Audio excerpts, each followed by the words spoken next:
I'll have a really good example that just happened to me recently this last Oh, year. Um, I was diagnosed with prostate cancer a year ago, December, and I had to have surgery last April, and they removed my prostate. And it was scary, but it was a blessing in disguise because it enabled me to take a step back and just get off the hamster wheel a little bit and just recharge my batteries and kind of take stock of where I was at in my life. hey guys, it's Harpreet here. In last video, I promised that I'm gonna try to bring expert in these channels from the different field, and I'm very excited. Like this is very good day for me and for you guys. Like I brought a very wonderful guest. He's just not only one of the best-selling author, he's also written so many award-winning books. He's also an actor, filmmaker, podcast host, radio host, and he has delivered and given a TEDx speech, like one of the major milestones for all the speakers. So please welcome with me, G. Brian Benson. Hey Brian, how you doing? I'm good, Harpreet. How are you? Thank you for having Good, me. sir. Good, good. Uh, Before we start, like everything, like I just want to see and ask, what does G mean in your name, G. Brian Benson? Yeah, I jokingly kid people that it depends on the day of the week. It means something different, but it's actually my first name's Gary. It's my dad's name. I'm not a junior, but they've always called me by my middle name, so that's that's why I have the G there. Yeah, like I tried to like figure out from your book and online I couldn't see, but so I thought like I'm gonna ask this question before. Sure. Oh, that's good, man. Uh, could you like tell me more about yourself? Like, how was your childhood? What was your personality when you were a child? Oh, interesting. I think my mom always just she told me that the only word that ever came out of my mouth was why. I think I was very curious. And so, I was very interested in a lot of different things, history, sports. I studied, just all kinds of history books and biographies and played a lot of sports and followed a lot of the sports stars of the day and a long time ago. I remember, I think I write about it in the book, but I like when I was just 10 or 11, I found a magazine that had a bunch of addresses of former baseball players. This is back in the 70s. And these guys played like in the 1920s and 30s. And I started writing them and they would write back. And it was just so exciting. It was almost like Christmas potentially every day at the mailbox, seeing who wrote back and sent me an autograph or whatever. And so I've always been pretty curious. Yeah, so you were always that kind of personality. That's Yeah. Yeah. And I still am, I mean, I love to learn and just, yeah, see things, and just experience and travel and that's great, Brian. So like as I mentioned, like in this video, like I really want to talk about more about like your book and the habits for success. yeah. So according to you, first, like could you just define in your own words what are the habits for success? Wow. Well, it's so interesting. I mean, if we just go down and just like say what does success mean, I think that has kind of changed through my life as well. I think there's when we're younger, maybe we feel like success means, a lot of money and a really good job and certain parameters that maybe we're taught that are important and they are. But I think what I've learned, having experienced some success in different ways, it didn't always bring me maybe the happiness that I thought it would, crossing that particular finish line or whatever.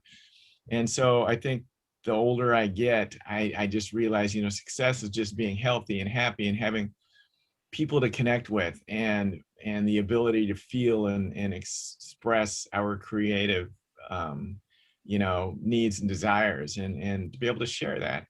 And so what are habits for success? Well, I suppose those are all things that could fall under the umbrella of helping us achieve our own version of success. Now, with that being said, I think I'm going to digress for a second. I think everything's energy and carries a vibration. And so everything that I write about in the book, I feel like is higher vibrational. If you read about it, you apply it, you try to incorporate it into your life, I don't think there's no way that it can really, hinder you. You know what I mean? They're all good, solid ideas that will help you, I think, be the best version of yourself. Yeah.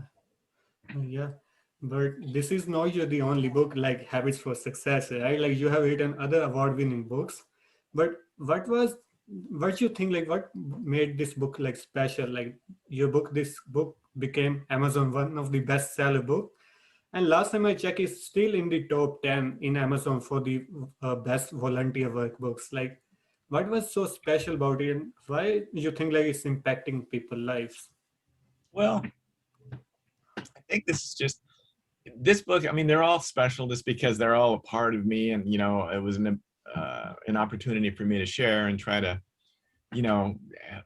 help by leading by example. But I think this book is kind of a culmination of a lot of things. It was my first publishing deal, so that made it very special. Everything else I self-published. I think this book has been kind of a culmination of just me sitting in the observer's role of my own life experience and sharing what I've learned, kind of where I'm at up to this point in my life, and what has worked for me, what hasn't worked for me. Yeah. And the older I get, I think the more that I shed. Just a lot of stuff that can typically hold us back, right? I mean, I think we as humans like to try to control things and maybe look outside of ourselves for the validation that we're all seeking, where as and we all probably know, but it's easier said than done, it's already inside of us.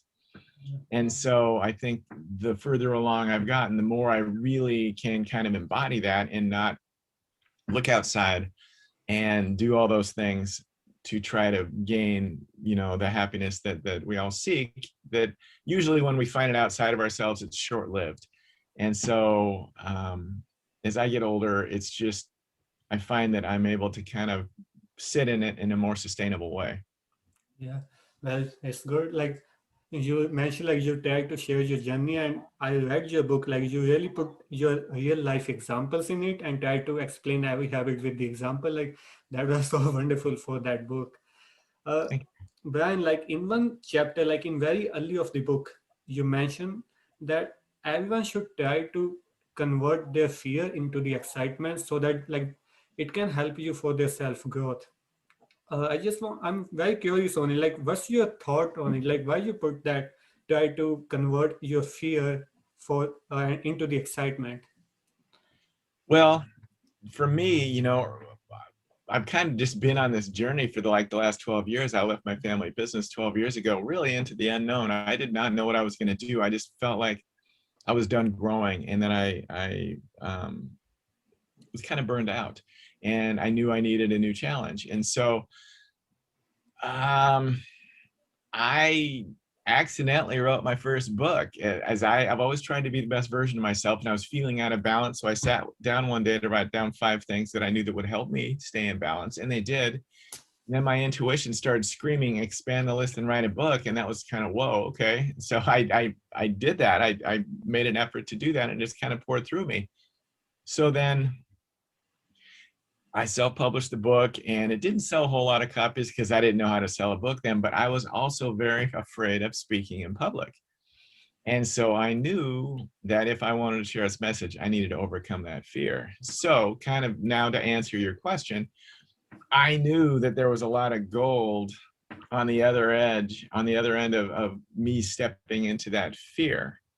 And so I forced myself to do a lot of things to be more comfortable in front of people. I did Toastmasters. I don't know if you have that up in Canada. I think so. Yeah. I'm the member of Toastmaster like from last year. So Oh, it way to go. very Awesome. wonderful opportunity. Yeah. Yeah, I did a couple community college speech classes. I created a workshop, an interactive workshop around my book. I hired someone to co-host an internet radio show with me. And all these things were really scary, but yet I just felt like I was supposed to do it. And I also took an acting class with no plans on acting. Yeah. But everything that I did, I kept, I realized I kept landing, and I was still safe, and I wasn't like blowing up or anything, and it started to make me feel alive and empowered. And each step that I kind of broke through that fear, and it got easier and easier and easier. And I still get nervous, you know, it's just the way it is, you know. It's because we care, right? Yeah. And so that's okay. It's not a bad thing to have. But when I do sometimes get nervous, I just remember it's not about me, it's about sharing me. And that Mhm. helps me kind of sit in it better. But so, you know, to answer your question, I think I had to step into all those fears to really kind of like move through them. And it just it led to so many other things that I had no idea were going to be a part of my life. I didn't plan on acting. I didn't plan on, you know, kind of doing what I'm doing, but I just stepped little steps at a time, and they kept leading me to other things, and I just kind of kept following those intuitive nudges. I mean, like you're saying, like you were scared of acting, you were scared of public speaking, but then you delivered a speech on TEDx. like, could you like tell me like how this happened? Like I mentioned in introduction, for public speaker, it's like one of the major milestones. Like you want to share your story with this vast audience. Yeah. How you made that happen? And on that same day, why you said like, okay, I have arrived to deliver speech. No, I'm not gonna play small. What? I just, well, you know, here's another, well, it's another step out of my comfort zone. I've heard of TEDx and TED Talks, but I hadn't really maybe planned on doing one. And I got called out of the blue from a guy I briefly met and a few years before, and he said, "Hey, I'm curating a TEDx event in Pasadena. Would you like to be a speaker? I think you'd do a good job." And I gulped and I said, yes. I didn't know what I was going to talk about. I think the event was 3 months away. So I racked my brain and brainstormed and felt like I came up with a good talk and really worked hard on it for about a month. And then I just practiced the heck out of it for 2 months and just studied it over and over in my apartment, or when I went on hikes. I just kind of kept practicing it until it kind of, you know, I got it memorized. And that was kind of scary, only because I realized during those interactive workshops that I used to give that I was less fearful if I could just show up and speak from my heart and use the energy of the room or questions rather than to regurgitate something. And so this TEDx was being regurgitated kind of, even though I was proud of how I comprised it. So I had 3 months to get ready for it, and I just kind of put everything else aside and just, you know, it's not like you're just going to go give a talk in front of 100 people. You know, in the back of your mind, it's going to be recorded, and you don't want to make a mistake because it'll be there forever. One mistake and that's gonna be on the internet. Like, yeah. Right. Now, one thing I did do that helped me, at the start of the talk, I had an experience while I was driving over there, and I shared that experience, and that helped me ground myself. And I think just by sharing that little bit of vulnerability about Mhm. a song I heard on the way there that touched me emotionally, kind of about my experience that I was about to have, I shared that story, and that really helped me just kind of, okay. And I just did it, and the lights were on. I couldn't really see anybody, so that probably helped. And I just, before you know it, it's over. And then I'm just like, I feel like 100-pound weights lifted off of me. Oh, I'm sure. But you said like you shared your vulnerability, and you also mentioned in the book that be vulnerable and just hang in there when things get going tough. Like I just want to see, like, it's very common for us. Like, we sometimes get into a situation that we don't know, like, should we just quit or should we just start working again and again and see the end of it? Why do you think that how someone can tackle that situation? Should he just start, should he just stay in the situation, just constantly work, or be vulnerable, share the story, and let the other people help? Like, what's your thought about it on this? Well, I mean, gosh, I think I'm hearing your question. I mean, sometimes stuff happens to us that's tough, and it's just like, you know, we want to fight through it, and it's good that we do, and there's a lot of that we can learn from it. And other times, you know, sometimes it's better just to cut our losses, learn from it, take a half a step back, regain our strength, and take a little bit of a different angle because it'll be smarter, and it's about, you know what I mean? Unfortunately, our society has this thing, you know, failure is a bad thing. Well, I really don't think that at all. I mean, we can learn so much from it, and we can become stronger from it. We, you know, we learn from it. We just, I don't know. It's information. If you can just think of it as being information and that's it, then you're going to be okay. But as far as each individual thing, you know, I think you just got to kind of just listen to your heart and run it through your, you know, your intuitive filter, and just, is this something I need to push through? Or is this something I need to just stop, you know, take stock of what just happened and all the information, and then just kind of set it down there in front of me. And then it's like, okay, let's try it again, but let's tweak a few things. Yeah. You know what I mean? Sometimes our fear can get us to quit something, and that's not a time I don't think we want to take a step back. I mean, I think sometimes you want to just kind of get back on that horse and try it again. You know, I mean, I had times when I was just learning how to be in front of people and speak in classes or whatever, that I didn't feel like I did a very good job and was embarrassed and whatever, but that's part of it. You gotta have those experiences to get through, and you know what I mean, to learn and grow from. And so yeah, I hope that answers your question. Especially like when you are in like very early phases, you are not like, definitely you're not gonna be good in that. And Right. but it's just that like sometimes you start something new, people are always fear that what's other people gonna think about them. Like let's say you were author and you said like you didn't plan to author, right? Like you didn't plan to write. But what do you think, like if someone is planning to become an author, but he is also fearful, like is he a good author? How he gonna deal with the people's judgment? What if like people thought, oh, why is he wasting his time? Like how you think we should avoid this judgment affecting us? Well, that's a great question. And, you know, the more that I've written, the better I've become. You know, it's just like anything else. It's a skill. It's something that, you know, no matter, you know, most people who are in a job for a while, they're going to get better the longer they do it. It's the same with writing. And it's tough because it's easy to judge ourselves, and especially for perfectionists, to feel like it needs to be perfect from the get-go. And I kind of have some of that in me. In some ways, it can be a hindrance, and it also can be helpful, because there's a part of me that I know if I'm looking at something, if it needs a little more work, right? So I'm going to do the work, or I'm going to find someone that can help me clean it up. But yet there's also a point where you finally just got to say thank you, give it a blessing, and then just release it into the world.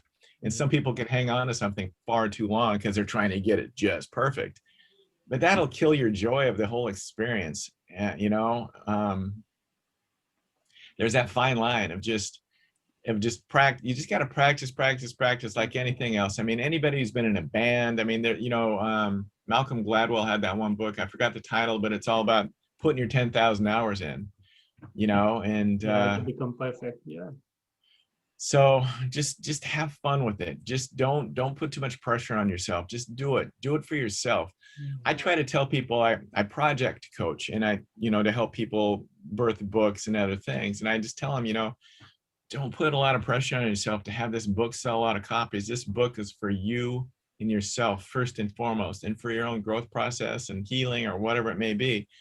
Just do it, have fun with it, be proud of it, and then let it go. And it'll do what it's supposed to do, but don't let it determine how you feel about yourself.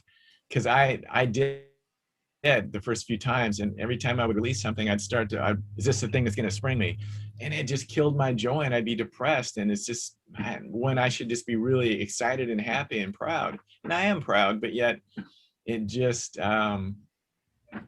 it was a hard lesson for me to learn. Oh yeah. You mentioned in the book like there was a moment came in your life like when you became unhappy because you were trying to control everything, especially for your career. Like Yeah. how you dealt with that situation and how you suggest we should deal with that situation if we in are in your shoes, like in that particular moment. Well, I mean, always try to do your best, you know, obviously, and just try to have fun and just it's not easy, you know. Yeah. It's man, just have fun with it, do your best, and then let go, and just be proud of it, and just you know, don't it's hard to say don't worry if it doesn't sell any copies or I something, know. because we wanted to do that, right? And we all have this dream that it's gonna like catapult us into this whatever place. And you know, I would also say, and this is a little different, but just consistently work on yourself. Just, you know, do those things to try to find the love and acceptance from within you, and that'll help that other stuff um, be a lot smoother and better. And we, you Yeah. know, we don't need that outside validation. And you know, it took me a while, and I think you have to kind of go through it before you understand it. But I'm at the place now where, yes, I want my things to be seen by other people, because I feel like I'm a conduit and I want to share that. Um, but I don't necessarily need the validation like I used to when I was still trying to find that love and acceptance for myself. Mm. Yeah. Yeah. Brian, like next one, like I was, this is one of the very important one. Like I really wanted to ask you this personally. There's one chapter where you said like say yes to every opportunity, welcome the challenges, right? But then again, there's one more chapter. You said like say no boldly, try to say no. How Yeah. you see that? Where we should accept challenges, or how we can identify no, this is not for me. Like I shouldn't go in that direction. Whew. Yeah, you know, I think, well, first of all, the no part, the say no, that is something that kind of took me a little while to learn too, because I would say yes to everything, and that even to things that I didn't really want to do. And the, you know, the more that I did that, then I realized I wasn't able to do the stuff that I did want to do and that really filled me up. And then I would do those things that I said yes to that I didn't want to do, not really 100% behind him. And sometimes I'd feel a little, you know, like, oh man, you know, why am I, it would make me kind of pissed at myself, right? And I also trained people um incorrectly, in that they, you know, I kind of got to a point where I made them feel like they could, you know, I'd be at their beck and call whenever, you know, just by sending me this, would you do this? And I'm a giving person, and so I had to learn that the hard way. It's so important to have boundaries. But And yeah, you know, I still am a giver, but yet I now don't say yes immediately. I take a half a step back, and sometimes I'll wait a day or two to answer. But I got to just really feel it out through my intuitive filters, and see if it's something I really want to do or not. And it just depends on what else is going on in my life. But the boldly say yes part, you know, just like with the TEDx, the guy asked me if I wanted to do it, and I had no idea what we're gonna do, but I boldly said yes, and I just trusted that I would come through. And so I think it's good to do that, and it kind of lights a little fire under our butt, and it forces us to kind of really dig deep. right. And you know, what's the worst that could have happened? I gave a bad talk. Okay, I'm still alive. You know, I'm not. I still have my friends. My family still loves me. We got to do that stuff. You know. Um, Dude, but how you would coach someone, like coach to someone, like if he tends to say no to something, but then he start getting second thoughts. Okay, like no, I should just go there, but I said no because I'm busy in my writing this book, or I'm busy with my side hustle. What would happen, and how you balance your life if you start getting these thoughts that can hinder your performance? well, when somebody has an opportunity and they're not sure, and they're maybe wanting to say no, and then it could be totally fine that they say no because they're busy with other stuff or what have you, and that's all right. But what I try to do is I try to get them very clear on why they want to say no. And if it's all valid and everything, great. But if it's just because they're a little bit scared, Mhm. then I say, all right, well, let's step into that a little bit. And you know, usually we can kind of um, just see it as an opportunity to say yes, and then we'll kind of just pivot and go the other way. And then when somebody does something, I mean, there's such a magical feeling and an empowered feeling of feeling alive and of accomplishment to finish something that you were afraid to do, right? Mhm. And so I just try to get people clear on why they want to say no or yes. Sometimes we'll say yes to something because we feel like it's gonna give us fulfillment outside of ourselves, right? You know, or those validative things that yeah, you know what I'm saying. So I ultimately, it's all about self-awareness. And you mentioned here, like sometimes we have to chase the opportunity, say yes, and just step into unknown. Like you had successful business, you have that family business, right? Like in the golf, but you said like, no, I'm not gonna be part of it. I want to do something for myself. Like how you took the courage to like just start the conversation with your family. Okay, like I don't want to be in the business. I want to find myself. I want to find my calling, and it you like somehow say yes to the unknown in the future, and somehow like on the same side you also said, okay, this is no for me. Yeah. How was that like? Well, I was pretty lucky. I mean, my dad gave me his blessing. I mean, I would have had to do it anyways, but I just had this inner feeling that I had this gift inside of me that wanted to come out, even though I didn't know what it was. And like I said earlier, I was just feeling kind of burnt out and finished growing there. And I needed a new challenge, even though I didn't know what it was going to be. Luckily, I've had this kind of positive, optimistic outlook throughout my life, and I figured I would figure it out. Um, yeah, but it was a big step. Had I not done that, I wouldn't be doing all that I'm doing. I know, yeah.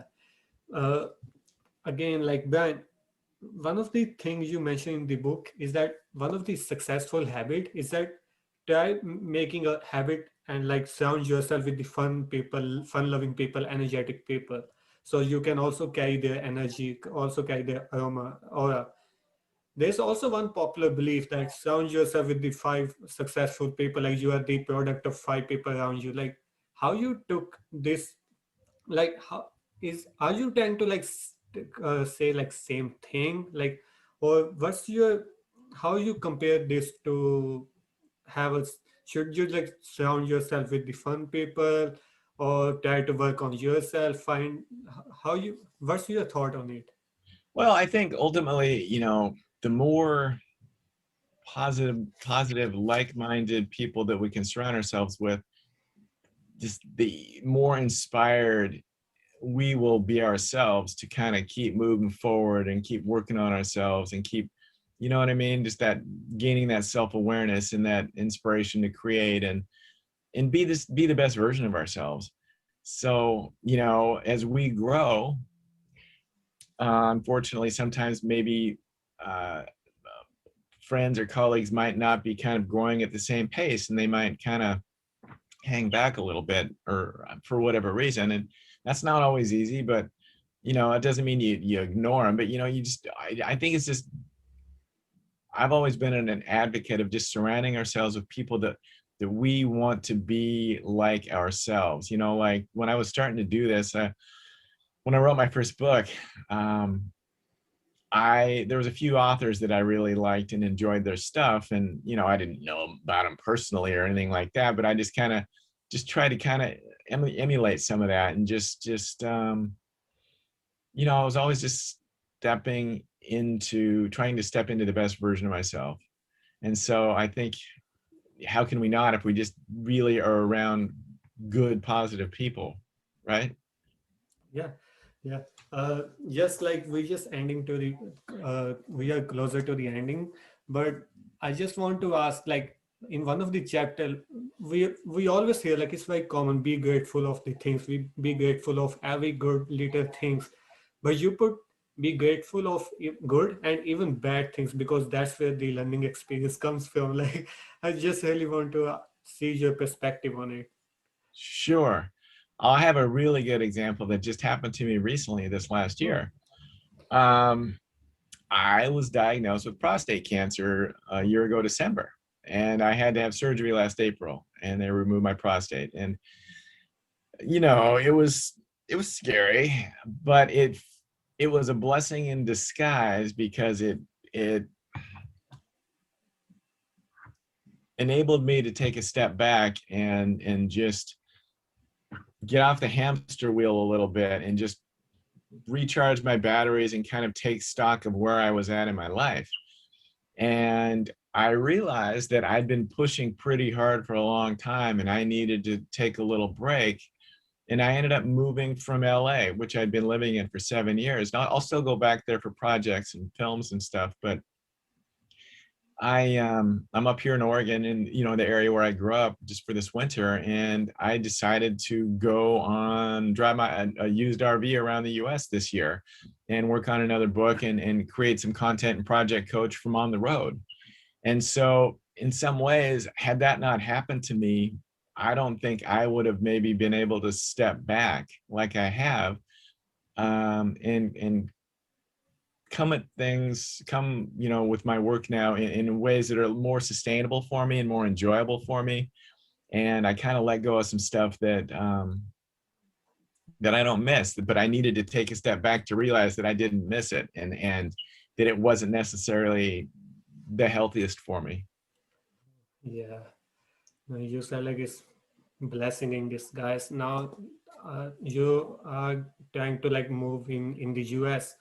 Are there any major projects like you start to planning? Okay, you're gonna work on these projects. You mentioned a book coming. Is what major projects you are now working on? Well, I the book is still kind of unfolding, but I think it's going to be kind of a memoir tied around the trip, but I'm going to do flashbacks. And then I'll continue to project coach. Mm-hmm. I'm gonna share all the stuff that I see, and I have plans on interviewing fun, interesting, unique people along the way, and I'm gonna put all that as well as videos of where I'm going, all on Patreon. Um, what else? I've got, I think, a few films I'm going to be doing here sometime this year as well, and I've got a small part in a TV show that just came out, and so that's been exciting. That's on a free streaming service called Tubi, T-U-B-I. And so, you know, just a little bit of everything, but I'm kind of excited about just the unknown of the trip also, Mm-hmm. and seeing kind of what comes up. Yeah. Well, thanks, Brian, like for giving your time. Like, but you have this book. It's one of the best-selling book. It's still in top 10 for the volunteer work. It was number one best Amazon seller book. But have you ever received compliment just for your book cover? Like it's an amazing cover for the Habits for Success, right? It just catches your attention, like just for book cover. Has you ever received compliments? That, How did the cover come about? yeah, just the book cover, like a light bulb on it Well, and the shining or. yeah, I got lucky. Very Well, cool. it's my publisher is Mango Publishing, Mm-hmm. and they, as we were putting it together, they sent me 5 potential covers, and that just happened to be one of them. And I got really lucky. The other ones I didn't really like. They kind of had more of a business feel to it, and I don't think everything in there is applicable to, I think, everybody, whether you're in business, whether you're just living your life, you know what I mean, being a house mom or a teacher or whatever. So I didn't want the business feel, you know what I'm Mm-hmm. saying? And so I just got lucky. That was one of the options. I know, And like, I said, I like that. Yes, please. yeah, let me tell you, like that's a very beautiful cover, Thank amazing you. one. Thank you. Uh, okay, coming to our end of the conversation, like thanks so much, Brian, again. Sure. Just last question. I just want like this is kind of interesting question, a scenario-based question. If you are given opportunity to like go in the past and tell just one advice to the young Brian who just told his family that I don't want to continue the business. I want to find myself and want to step out and see the world. What one advice can you give so he can find himself? Uh, I would, yeah, boy, just that. And this, I think we're all here to learn and grow, you know what I mean, during our lifetimes. But the toughest thing for us to do is, I think, really to learn how to love and accept ourselves. And I would just tell myself that I'm enough just the way I am and whatever I want to do. And it would have made my life so much more enjoyable. Stay Uh, as you are. Yeah. So that's what I would have told myself a long time ago. Oh, thanks so much, Brian, for the Yeah, insights. Thank you so much. Really appreciate for giving us the time. you're welcome, Harpreet. Thank you. Thanks.